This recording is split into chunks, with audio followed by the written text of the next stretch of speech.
So I've got good news and bad news. The bad news is that it's a full house and I could only film this in the guest bedroom after having kicked my mother out of it because she's here visiting, but all the other rooms in this house are currently occupied by very noisy people that make a lot of noise and play and shout and whatever. But the good news is that this is going to be a very, very brief video because I am in my worst reading slump ever. I have read 2 things in August and that was absolutely a miracle. And I am in the middle of a lot of things that I don't care to finish.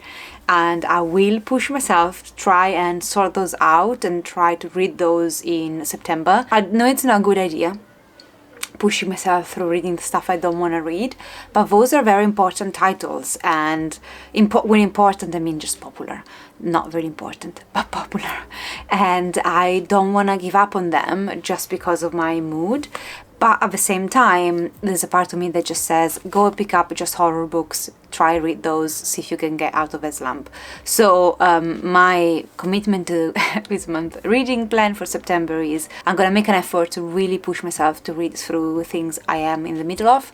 And if I just read a few more chapters and I just can't, I will just give up on them, at least for now. One book I am seriously thinking to DNF, and I think it's going to likely happen. Stay tuned until the end of September to find out, is my book club for where we are going to meet in September. But it was Bury Your Bones in the Midnight Soil by V. Schwab. I am heartbroken, but I am 100 pages in, and I swear that contributed a lot in putting me in a reading slump, because I'm bored to death. I love vampire stories, so I do not understand what's not working here. I do believe that what's not working at the moment is that it's something that I've read 1,000 times before. This kind of becoming a vampire, or, oh, I woke up and I only want blood, what happens next? And somehow, although I do like writing, there is something of a plot that's just not captivating me. And I don't know if it's just my mood, I don't know if it's actual book, but 100 pages, the only point of view I can stand up is Maria. Is it Maria? I think I'm probably butchering, I'm probably not even remembering the name correctly. Even that has become boring now, because I know what this is going, because of the nature of jumping in time. So having like a 16th century point of view and a 2019 point of view, is that I know where that will lead us. So I don't have any inclination or it's not appetizing for me, this story. I've already read it, I don't know, I'm really dragging my feet through it. And I've got 3 more 100 pages to go, so I don't know if I will ever do it. So that said, there is even a way more popular book that I'm really struggling with, but let's see if I can push myself through it before actually coming here in the booktube world and say, oh, I am DNFing one of your favorite series ever. So before I do that, let me try and push through it a bit more, and then let's see. So I'm gonna put them in order from the least enjoyable read to the most enjoyable read, but again, there are only 2 things, so that was easy to do this month because we have a 2 stars, maybe 2.5, and that is unfortunately gonna be the library at Hellebore, which I arrived with my most recent Illumicrate Evernight subscription box, and the book was quite stunning, but I still decided to get rid of it because that's how little I like that. So this is going to be mainly a review of the library at Hellebore. The premise of this a short book, around 300 pages if that, is that you have a bunch of students that all have supernatural powers that are quite destructive. So they are the Lucifer of the situation, they are the world-ending monster of the situation, and they all co-live in this school that is supposed to make something out of them, and it turns out that the school is gonna do something with them, but not what you expect. And again, you jump in time from the crucial moment of what's happening in the school at the end of the year, academic year, and then how a few of these kids arrived to be at the school, and a bit of their back history. I think it's a bit of a pity when you have something to say and you don't find a way to communicate that to anybody else, if not yourself. The first few chapters were not the problem. I thought, okay, this is alright. I enjoyed the main character, very anti-conventional, very like sassy. She didn't give a fuck pretty much about anyone else. She didn't care about other people's judgment. She was there not quite reluctantly, I would say, and she did not shy away from reminding us that, but she was kind of standing up for herself, standing her ground, and she had a very kind of witty but also kind of brash way of dealing with people and stuff. And so I was like, okay, this can be refreshing. And I don't like to use the word unlikable. She had a lot of stuff on her plate. She had a lot of back history, traumatic history, and she was just coping with it. And I was alright with her. And to be fair, she's never the problem. I think none of the characters were the problem. The problem was how this story developed and how even the characters, how they were explained to us. I found her writing a few quotes that were good, but a few others, associations between words were so absurd to the point that I was like, I don't think this is good writing. I am all for experimentation and, you know, try out different kind of writing style, but she was using some metaphors or describing things then using body parts to do so in a way that felt very gross, but not in a good way, in a way of, why would you ever describe these as the color of an orifice? Like, it doesn't bloody make sense. Like, this is not good writing. This is a body horror, so maybe I understood where she was coming from with that.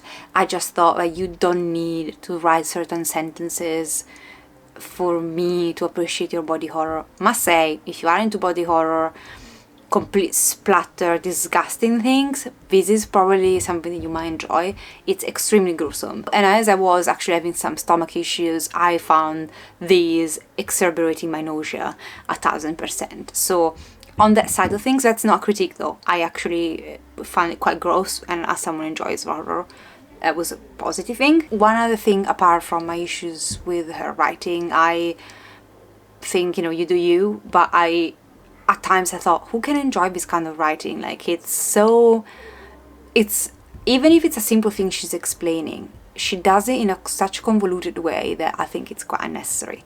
So I was like, why? What are we doing here? And that combined with the body horror being very messy, made for a whole jumble of things that came all together. I was like, what is happening right now? And I think that is probably the biggest gripe I have with this, is that the plot really didn't work, because you had a concept that's quite intense. It's a concept that, if developed, imagine developing properly, maybe within a series, academy for world ending people, for the bad guys in the movies, for the Thanos out there.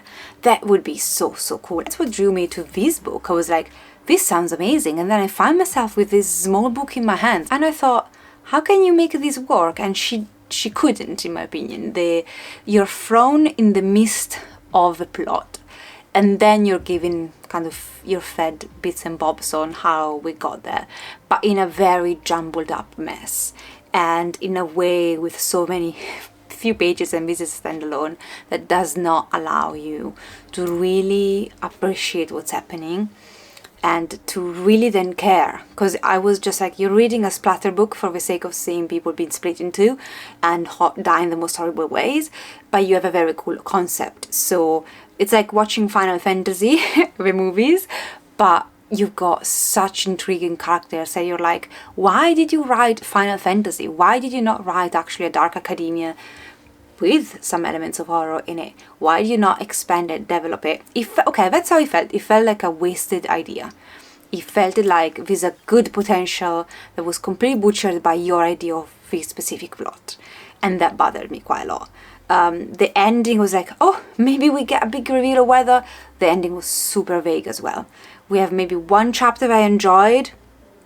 Again, I was overall a fan of the main character, but then it just ends up being as vague and as messy as the rest of the story was. And although I must say the linear storylines for me are easier, I just tend to appreciate them more. I really like the idea of I'm starting a story from the beginning, or where you think the beginning should be, and then you build on it, rather than you push me in the midst of it and then tell me how we're supposed to get there and then move forward and then a bit backward. The only time that has worked wonderfully has been with J. Christoph and part of the Vampire series. I thought that the pace and the way he does it, it's perfect. This one, the opposite, it was just messy. So let's say though that I could put up with a non-linear story. It was not enough meat to the bones to then justify the fucking mess that the bones were, because it was like bones that did not belong to a body but were belonging to 4 bodies all mixed together, and you find a skull where the feet should be, and if I have to use a metaphor, it's like such a mess this was. And I heard very bad reviews about her previous book, and I don't think, as it stands of now, that I will reach out for more by this author. I think she has a style that you either really enjoy or you really despise, and unfortunately I think I'm in the kind of despise these a bit. My biggest gripe being, I thought this idea was brilliant. How come you've made such a mess out of it? So yeah, and the first one in this very horrible reading month was, I have to put The Reckoning, which is book number 3 in the Zodiac Academy. These are things that I'm continuing on, but I'm taking a pause now because I think I've listened to one each month and I kind of overdid it and I'm getting a bit bored. So Zodiac Academy, very briefly, 2 twins raised among humans that find out they're actually the heir of a royal line in an alternative world where fae are real, and they are fae and they have powers based on the 4 elements, and the zodiac signs play a big role in your future, in predicting your future and your kind of personality and so on, and your love matches, and you're thrown in this school where they are basically fighting for their life because there are 4 male heir to the current line to the throne that really do not want to have their position or their climb to the throne threatened by these 2 girls. It's a very hate with sexual tension at the moment by book 3, and I am enjoying it. I enjoyed book number 3 as I enjoyed the first 2. It's been almost a month since I've listened to this because I finished in the early days of August before the worst of the slump happened. I enjoyed it. It was providing all the elements that the first 2 books had, which was a good blend of characterization, romance, very few sex scenes. They are getting a bit more now, but they're still tolerable. They're still not the main focus. They're still quite realistic. You don't have again to have like a manual to understand what they're doing, and there is a lot of action. And yeah, for what it is, which is a romantic fantasy but is it? I don't know if it's a reverse harem situation or like. I mean, they're not very monogamous, I think. Or they're not going to be eventually, but I will find out. I'm not sure, to be fair, at the moment. I like the couples that are forming. I like that the tension keeps going, that there is still very much like hate to hate. I like that the male point of views they feel quite different than the female point of views, and they will make sense in their own fantastical world. So yeah, I'm enjoying it. However, I noticed that when I started listening to book number 4, I was like, yeah, I'm gonna listen to podcasts for the rest of the month, which I did, and I never kind of continue on with book number 4. I will eventually, but in this moment my reading slump is very, very serious, and I just don't wanna even listen to an audiobook. I get bored like in a second, which is scary for me because it's never happened in my life. So I've always been a massive reader, and now I might just stare at the ceiling instead, but hopefully things will change. So I'm gonna have mercy on me. I'm gonna say, let's see if I can push myself through the 6 things I'm in the middle of. Weirdly enough, I'm reading a non-fiction and I am appreciating the non-fiction but not enjoying even that. Usually non-fiction for me is like, it doesn't take any effort for me to read them. I really enjoy them. I'm struggling to even read a non-fiction right now, but I hope that this is gonna get better and better as the months progress, and I do hope that Halloween and spooky season, especially in October, can push me out of the slump. But thank you so much for listening. If you ever had a slump in your life, reading slump, how did you get out of it? I would welcome your suggestions or your support during, you know, what was your experience of it. It could provide a lot of comfort to me. So please let me know in the comments down below, and I hope to see you next month with way better news and better reviews, and just a better series of books to present to you the reviews of than I had for this month. But thank you so much for being here. Take care of yourself, and I'll see you next time. Ciao!